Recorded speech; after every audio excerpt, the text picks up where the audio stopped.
Morning students, आज हम chapter number 9 start करेंगे। इसका नेम है प्रॉफिट एंड लॉस। प्रॉफिट का मतलब क्या होता है? फ़ायदा, लाभ या फिर गेन। फ़ायदा होना, लाभ होना या फिर गेन होना। लॉस का मतलब हानि होना, नुकसान होना। This is the introduction of this chapter. First is cost price. Cost price को हम सीपी भी बोलेंगे। कॉस्ट प्राइस क्या होता है? वो प्राइस जिस पे आप किसी भी आइटम को खरीदते हो। It is the price at which an item is bought. ये वो प्राइस है जिस पे कोई भी आइटम यानी कोई भी चीज़ आप खरीदते हो, वो है उसकी कॉस्ट प्राइस। लेट्स सपोज आप कोई टीवी लेके आए हो 8,000 का, तो वो उसका कॉस्ट प्राइस है, जितने में आप खरीद कर लाए हो, कॉस्ट प्राइस या फिर CP.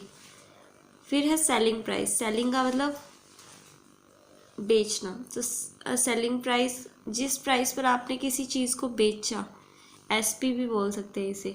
It is the price at which an item is sold. ये वो प्राइस है जिस पे किसी भी चीज़ को आप बेचते हो। अब है प्रॉफिट। प्रॉफिट का मतलब होता है फ़ायदा या फिर लाभ। कब आपको प्रॉफिट होता है? जब आप अपनी लाई गई चीज़ से, लेट्स सपोज आप 8,000 में कोई चीज़ लेके आए हो, जब आप उस 8,000 से ज़्यादा में बेचोगे तभी आपको प्रॉफिट होगा ना।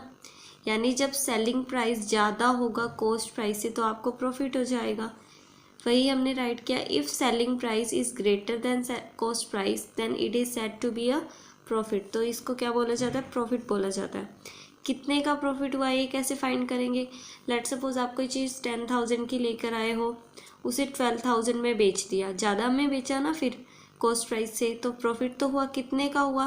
तो आप सेलिंग प्राइस में से कॉस्ट प्राइस को माइनस कर दोगे तो आपको प्रॉफिट पता चल जाएगा। तो selling price minus cost price, profit का फॉर्मूला हो गया। नेक्स्ट है लॉस। लॉस का मतलब होता है नुकसान या फिर घाटा, जिसे बोलते हैं। नुकसान कब होता है? जब आप किसी पर्टिकुलर कॉस्ट में कोई चीज़ खरीद कर लेके आए हो, आप उससे अगर कम में उस चीज़ को बेचोगे तो आपको क्या हो जाएगा? लॉस हो जाएगा, नुकसान हो जाएगा। If selling price is less than cost price then it is said to be a loss. जब सेलिंग प्राइस कम होगा कॉस्ट प्राइस से तो क्या हो जाएगा? लॉस हो जाएगा। कितने का लॉस? क्योंकि कॉस्ट प्राइस ज़्यादा है ना, तो कॉस्ट प्राइस में से सेलिंग प्राइस को माइनस करके लॉस फाइंड किया जाता है। अब है प्रॉफिट परसेंट और लॉस परसेंट। प्रॉफिट परसेंट का फॉर्मूला क्या होता है? Profit by cost price multiply by 100, that is the formula of profit percent. फिर है ये लॉस परसेंट। प्रॉफिट निकालना है तो ऊपर प्रॉफिट, लॉस निकालना है तो ऊपर loss. Loss by CP into 100। देखो इसके भी बाय में सीपी है, इसके बाय में भी सीपी है, और मल्टीप्लाई बाय 100। सीपी से क्या मीन है हमारा? Cost price. प्रॉफिट परसेंट निकालना है तो profit by cost price into 100। Loss percent निकालना है तो loss by cost price into 100। Now students, अब हम सॉल्व करेंगे एक्सरसाइज 9A का फर्स्ट और सेकंड सम। फर्स्ट सम क्या है? फाइंड द प्रॉफिट और लॉस। आपको लॉस या फिर प्रॉफिट फाइंड करना है। लॉस हुआ हो तो लॉस फाइंड करना है, प्रॉफिट हुआ हो तो प्रॉफिट फाइंड करना है। तो देखो यहाँ क्या गिवन है? कॉस्ट प्राइस कितना है? 5,000। सेलिंग प्राइस कितना है? 6,000। आप खरीद कर तो किसी चीज़ को 5,000 में लाए हो, कितने में बेच दिया? 6,000 में। तो क्या हुआ? प्रॉफिट ही हुआ ना। कितने का हुआ? इन दोनों को माइनस कर देंगे। 6,000 में से 5,000 माइनस हुए तो 1,000 का क्या हुआ? प्रॉफिट। अब देखो कॉस्ट प्राइस कितना है? 12,000। आप किसी चीज़ को 12,000 में खरीद कर लेकर आए हो, 10,000 में उसे बेच दिया क्योंकि ये है सेलिंग प्राइस, तो क्या होगा? लॉस होगा ना। कितने का होगा? 12,000 में से 10,000 को माइनस कर दो तो 2,000 का हमें क्या होगा? लॉस। तो लॉस वाले कॉलम में हमने राइट किया, क्योंकि प्रॉफिट तो हुआ नहीं, लॉस हुआ है। अब आप किसी चीज़ को 1,800 में खरीद कर लाए, 2,400 में बेच दिया। ज़्यादा में बेचा है ना, ये कम है, सेलिंग प्राइस ज़्यादा है, तो क्या होगा? हमें प्रॉफिट होगा। कितने का प्रॉफिट होगा? सेलिंग प्राइस यानी 2,400 में से 1,800 को माइनस करेंगे तो कितने का प्रॉफिट हुआ? 600 का हमें प्रॉफिट हो गया। लॉस नहीं हुआ तो लॉस का कॉलम खाली होगा। अब देखो कॉस्ट प्राइस कितना है? 5400, किसी चीज़ को आप 5400 में ख़रीद कर लेके आए हो, 7200 में आपने उसे बेच दिया, तो ज़्यादा में बेचा है ना, कॉस्ट प्राइस कम है, सेलिंग प्राइस ज़्यादा है, तो क्या हुआ, हमें प्रॉफिट हुआ। प्रॉफिट वाले कॉलम में लिखेंगे कितने का प्रॉफिट हुआ, 7200 में से 5400 को माइनस कर देंगे, तो 2 0 में से 2 0 माइनस होगी तो 2 0 तो आएगा, 12 में से 4 माइनस होंगे 8, यहाँ 6 बचेगा, 6 में से 5 माइनस 1, तो 1800 का आपको क्या हो गया, प्रॉफिट।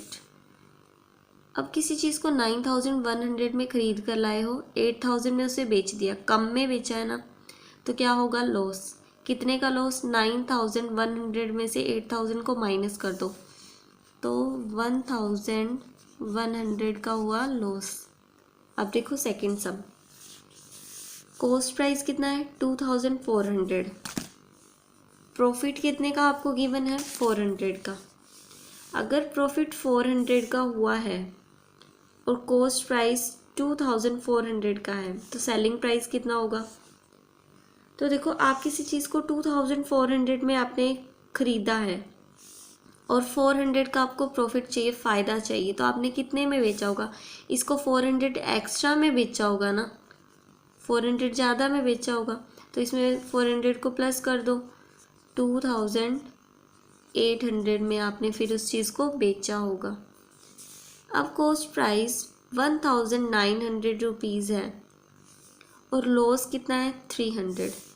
आप किसी चीज़ को 1900 में ख़रीद कर लाए हो, लॉस होना है, तो आपने इसमें कम में ही बेचा होगा। कितना कम में बेचा होगा, जब 300 का लॉस चाहिए तो 300 कम में ही बेचा होगा, तो 1000, इसमें से 300 माइनस होंगे तो 600, 1600 में आपने उसे बेचा होगा। अब देखो, सेलिंग प्राइस आपको गिवन है 2900 रुपीज़ और प्रॉफिट कितना है, 100 का। वो कह रहा है कि मैंने जब किसी चीज़ को 2900 में बेचा तो मुझे 100 रुपये का प्रॉफिट हुआ, यानी ख़रीदा आपने कम में था, तभी आप कह रहे हो ना कि जब मैंने इतने में बेचा तो 100 का प्रॉफिट हुआ है। तो आप इसमें से 100 रुपये निकाल लो तो वो आपकी कॉस्ट प्राइस हो जाएगी, तो 900 की जगह 800, यानी 2800 में आप उस चीज़ को ख़रीद कर लाए हो। अब देखो, सेलिंग प्राइस 1590 है और 60 का लॉस हुआ है। जब आपने किसी चीज़ को 1590 में बेचा तो 60 का लॉस हो गया ना, यानी उसका कॉस्ट प्राइस ज़्यादा रहा होगा इससे, तभी तो आप कह रहे हो कि 1590 में बेचने पर 60 का लॉस हो रहा है, तो यानी 60 ज़्यादा इसका कॉस्ट प्राइस रहा होगा। तो इसमें 60 प्लस कर देते हैं, 0 + 0 0, 9 + 6 15, 1 कैरी, 5 + 1 6 एंड 1, 1650 उसकी कॉस्ट प्राइस रही होगी। अब देखो, कॉस्ट प्राइस आपको 4100 गिवन है, प्रॉफिट कितने का बोला है, 300 का, यानी आप इसको 300 एक्स्ट्रा में बेचोगे ना, तभी आपको 300 का प्रॉफिट होगा, तो इसमें 300 हम प्लस कर देंगे, तो 4100 में 300 प्लस 4400 रुपीज़ में आप उस चीज़ को बेचोगे।